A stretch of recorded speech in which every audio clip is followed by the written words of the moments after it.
जरांगे पाटिल ने मराठों को ओबीसी से आरक्षण देने की मांग की है। हमारी सरकार भी यही रुख अपना रही है, लेकिन महाविकास आघाड़ी इस पर कुछ नहीं कहती।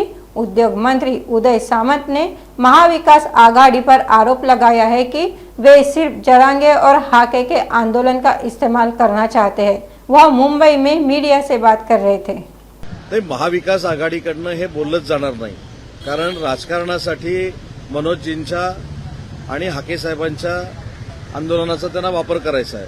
म्हणून पहिल्या दिवसापासून आमची ही भूमिका आहे की मराठा आरक्षण हे ओबीसीतनं दिलं गेलं पाहिजे, होय की नाही याच्यावर फक्त बोलावं। आम्ही पाठिंबा देणार, आमचे खासदार पाठिंबा देतील, आमचे आमदार पाठिंबा देतील।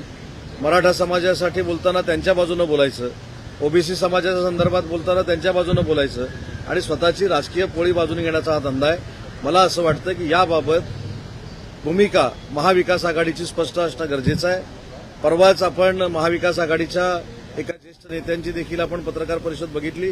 त्यांनी देखील ओबीसीतनं आरक्षण द्यावं की नाही याच्यावर कुठेही ठाम भूमिका घेतलेली नाही।